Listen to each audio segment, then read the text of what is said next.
my dad figure. When you asked me for our work, I was thinking about him. And I said, yes, I get to bring something in church. Something that give them something. Just give it to the church where they're working at. To contribute to the mission. Don't you understand? I imagine that's what the people felt when they came to the tabernacle to build it. They brought their gifts. They brought what they had. They did not have anything. They had the clothes on their back, and they had the tithe that the people paid them. God said, you are priests and royal priesthood. Whether you realize it or not, the people of Egypt, those slaves, paid them tithes. You think about, here's the thing, we were in slavery because you enslaved us, right? But we have the God of freedom. Free and free indeedly, joy unspeakably, full of glory, life and life more abundantly. He is free. As long as I got that God, even though I am maybe in slavery, building a brick, I will always have a song in my heart. This is the day. This is the day. I may be in slavery. You may be Egyptians, I may be in slavery, but check this out. Once they left, those people that enslaved them paid them. Do you understand that to cancel out the slavery aspect of it? Do you understand that they were no longer slaves once they got paid? Pharaoh's dumb. Pharaoh's dumb. I think it was Ramses, right? Moses' pseudo cousin. Pharaoh was dumb. Why was Pharaoh dumb? Because if you really wanted to take their freedom away, you would have taken the articles that the people gave them back. Chasing them and bringing them back. Chasing them and killing them. Because they've already tasted freedom. So chasing them and bringing them back. Chasing them and killing them will not help you. Because once I taste freedom, I am free. That's it. You cannot enslave me. My mind has already been set free. Once I am free, I am free. I may get bound up in something else, but I'm not going to get bound up in that again. It won't be the same exact thing. Because I have been freed. The problem was, he thought, let me chase them, because if I chase them, I will bring them back. I made a mistake. Who's going to make the bricks? Who's going to make the bricks, Pharaoh? Well, I don't know. Well, we need somebody to make the mixture for the bricks, too. So go do that. I don't know. What? Oh, the Israelites did that. We had lights in our life.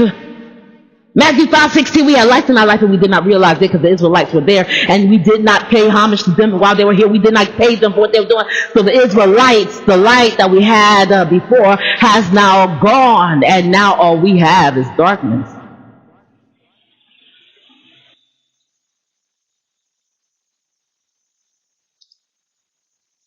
Chase a slave and bring them back, even if you bring them back, if they're not the same slave. Because what are they thinking? I'm even thinking African American slaves now. What is the slave thinking if you chase a slave and bring him back? They would kill him. They were really dumb. They would chase a slave and then kill him. But chase him, get him, and bring him back. They'll cut the foot off something. You only maiming them so that they cannot do the work that you want them to do. Kill them and you lose the money. The inventory. You have that chattel person that you treat that black person like. You treat them like chattel, right? They are a light.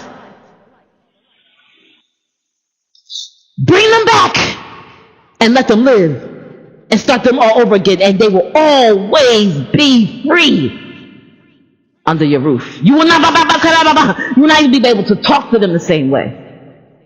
I will not look at Lois when she beat me. Yes, mommy. Yes, mom. I will not look at her. I will not beat me. Foster care diapers came and got me. Diapers, Division of Youth and Family Services in Jersey, came and got me, right? Put me in foster care. I was out of her house for about a year. I came back on my own volition because I miss my sisters. Against their advice, I came back on my own volition. Nobody wanted me. If you want to foster care and you don't get adopted, you don't get adopted. Nobody wants you. So I went back because I thought that she said nobody would love me. She said it and I thought she was right. But this time, the whole time Samantha Tasha could curse her out. She wouldn't hit them. She didn't say anything to them. They weren't abused. I was the one that got it. Because I said, yes, mommy. Right? Now! And I had to clean the entire house. Lois didn't clean anything. She did not believe in that. I had to clean the entire house. The only thing I did not touch was her bedroom. Living room, bathroom. And I had to clean the living room. It's not like I could turn on the TV while I was doing it. Nope. There was no couch because she said she was not about us having comfort. She's not about me having comfort. So there was no couch. There was nothing to sit on in the living room. There was a stereo that blasted on 1010 Wins News to wake me up. The news watch never stops. This is WINS. Y'all think, why do I wake up at 5 o'clock in the morning automatically? That's why. For 13, 14 years, that's what I heard. And I'll just, and get up and start moving. It didn't even shock me. It never shocked me. When I went back, she had a lot of things happened, and she ended up having my little brother, right? And she tried to force me to get up after working and take care of him, and just I tried my best to do everything.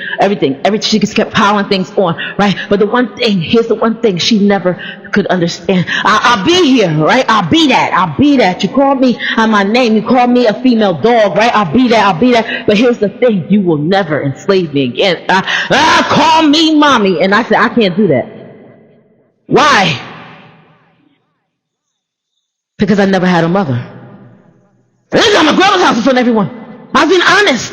I wasn't trying to insult her. But I knew after being outside, I'd been outside, and I'd been in Brian's house, and I'd been in a whole bunch of institutions in Brian's house too, right? But I've been outside, and I knew even watching Brian and his mother interact. He's Colombian. My best friend, right? He's Colombian, and as Brian's mother interact, I knew she didn't even speak a lick of English. She did not speak one lick of English. I ran from his father because his father was alcoholic, right? So she did not speak a lick of English, but I knew even the way the way that his mother treated him, and the way he spoke to her, the communication that they had, that what I had was whack. She asked him something, right? She was making prompter notes, right? And she asked him, so I love me some prompter notes, oh my Lord. She asked him something, and he's responded in Spanish, but I could tell she was, by her tone, she was asking him. She was standing in front of the sink, and he responded to her, and I said, oh my Lord, and I put both my elbows up over my head. And she just turned around and looked at me with her eyes big. And he turned around, he said, Jamie, what are you doing? I said, she's going to kill you. He said, why? I said, because I heard no. I heard you say no. You're not allowed to say no, ever. We were not allowed to say no to those. I wasn't, ever. You don't say the word no. You don't say what. You don't ask questions. What, who, what, when, where, why. Don't ever go ahead and say how. Because I'm telling you to do something, you want to say how to do it? No, I'll kill you for that. I was free. Acting like a slave in Brian's house. Brian's house was the house of freedom. His mother, he said the reason why they took me because they could not talk to me, and I was in a corner rocking back and forth hugging my knees. Now here's the thing, right? But I wouldn't respond to them. But here's the thing, he said his mother, even being from Colombia, not speaking a lick of English, knew before that happened that something was wrong with me. I was ready to explode. And here's the thing, I knew, not speaking a lick of Spanish, right? When she spoke to him, that love between two people, between a mother and a son, a mother and a daughter, looked different than what I had been exposed to. It looked different than what I had seen. Slavery! Take me back, yes, take me back. But things are different now. Take me back, yes, take me back. But I've been exposed to freedom, and once I've tasted freedom, if I grow up in slavery, I did not know what Lois was doing was wrong. I didn't know I was abused. I had no idea. I didn't even think that do other kids get treated like that. I just thought it was normal. Like what I had was normal. I didn't know that was anything to complain about. Until I had a nervous breakdown in 10th grade in my French class. I was screaming, and I just would not stop screaming. Take me back, though. Take me back. Once I've been free, I will never be slaved again. It says, be not entangled again in the yoke of bondage. Oh, God. In this instance, what is the yoke of bondage? Not my instance, right? I just gave y'all my story so y'all understand. Even somebody that grew up and was born into a slavery household, a enslaved mindset, may not break free the moment they go back, but they know something is different, right? So Pharaoh is chasing you to the Red Sea. And then Moses puts his rod over it, right? And he holds his rod up at Aaron and her, right? I said her. Who was her? Was the girl there? Just say Miriam. Was it Miriam? Because there was two brothers and a sister. You say Miriam. You gotta say her. No, Jamie. H-U-R her. Aaron and her was holding his arms up. When he got tired, they had to hold his arm up. When they fight battles, when he got tired, they had to hold his arm up, right?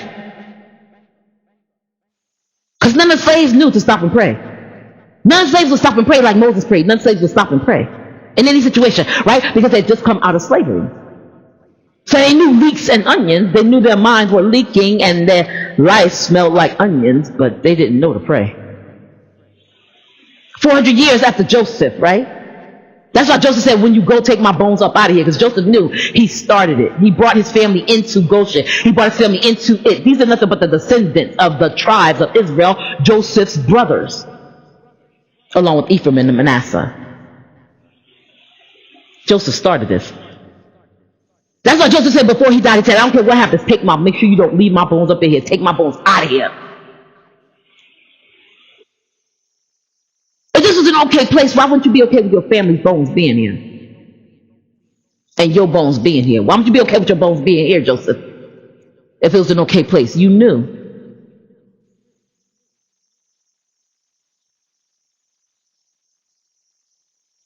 Coming out of slavery. They're running, right? They're running out of slavery right here. I got the stuff, right? I got clothes on my back and I got some gold and stuff, right? This is what I told you guys. That gold is valuable over here. Over there, they value water. Because they got gold, they got stuff, they got something. And when Pharaoh went chasing after him, them, what did he grab? Or what did he try to grab? He tried to grab them. He wasn't thinking about the stuff that they were carrying. They were paid tithes by the Egyptians, and they still did not ask for it in that manner, in the manner where, please give it to us, we're begging you get to give us reparations for what we have done for you. It wasn't like that, right? It was given to them. It was tied to them without question. That these things were given to them, right? Now here's the thing. Selah.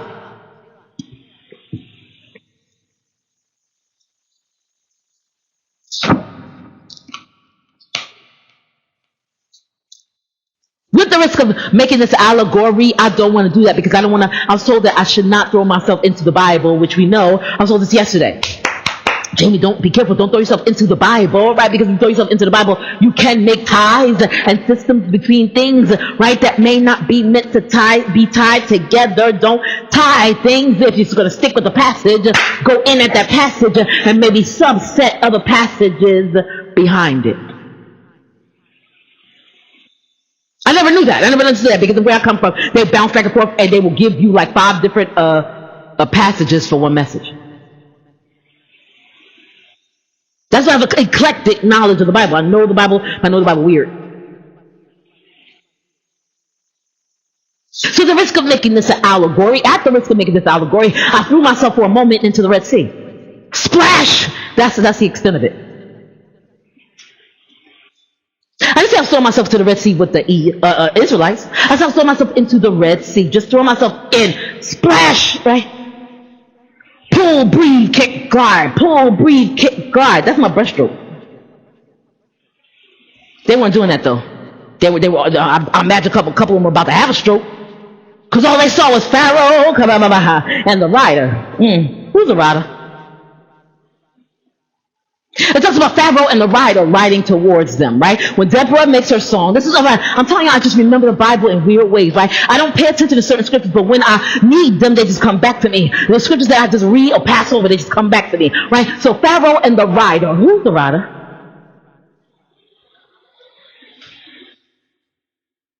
The rider, we know Pharaoh was Pharaoh's name, so to speak. That was his title, so to speak. That was his identity, right? But the rider was identified as the rider, meaning that was his job.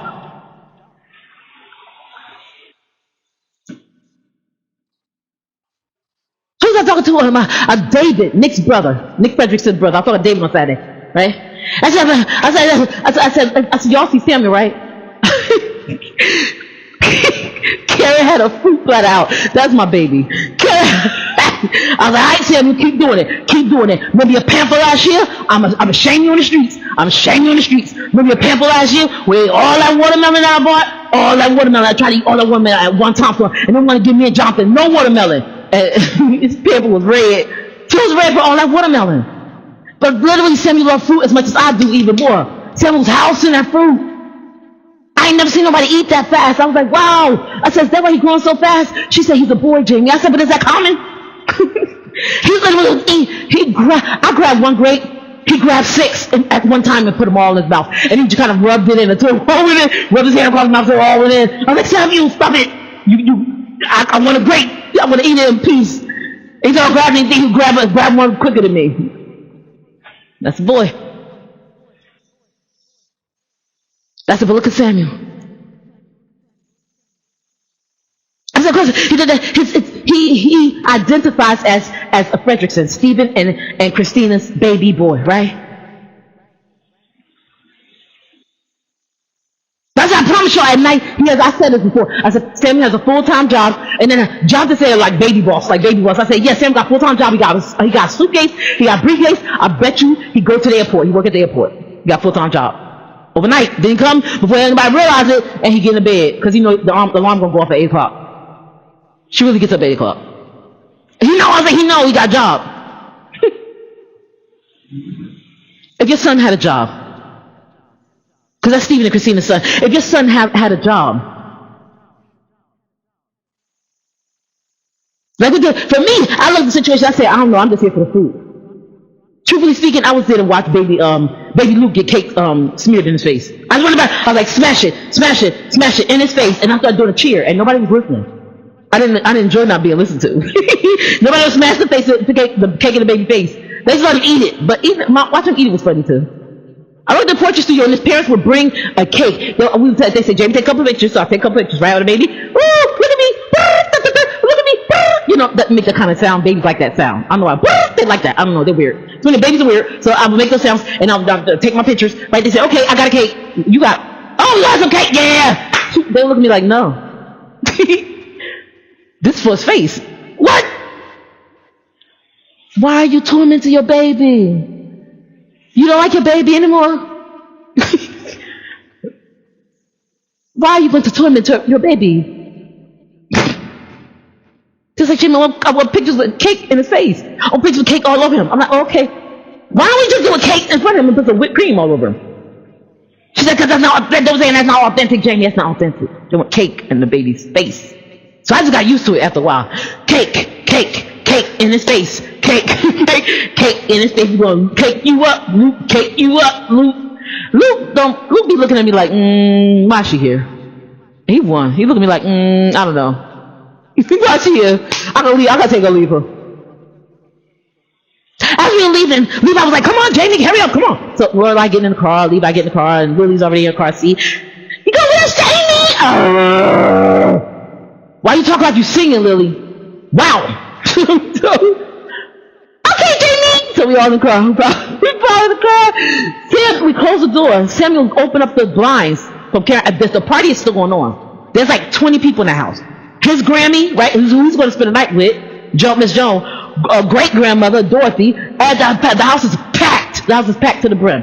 Samuel opens up the shade and looks out the window and says, bye, Chini. I was like, you can't bring him up to the house. Let's go get him. She's like, She said, I had him for 2 days. No. She got to take her own home. But nephew, she said, I had enough. Because he does it all the time. He literally follows Lily around and torments her. He does. He'll follow around and pull her hair, or follow around and push her real fast. My cousins used to do me. We were the same age. Kitty would literally come in the door, and I couldn't stand him coming in the door. And then, it's literally, I'm talking like 15, 16 years old. Pick me up and throw me on the bed. What is the point? I don't need a nap. I don't want to go to sleep. I don't want to go to sleep. Stop that. The devil is a liar. Stop that. I couldn't stand it. He didn't care. He did it anyway. He felt like he needed to do it. So after a while, I was just like, I was just standing there. Oh, Kenny coming? Why? So I was just standing in front of the door. Hi, Kenny. And he'd pick me up and just throw me. Why? I'm a girl. Stop that. Neither one of those kids are my kids. It really belongs to Ashley and Dan, right? Dance. and then Samuel belongs to Stephen and Christina. But back in the Red Sea, splash, right? If either of them worked a job, Like I was saying, I was just there for the fruit and the cake, right? David was like, and I love David's wife. David was like, we just here for the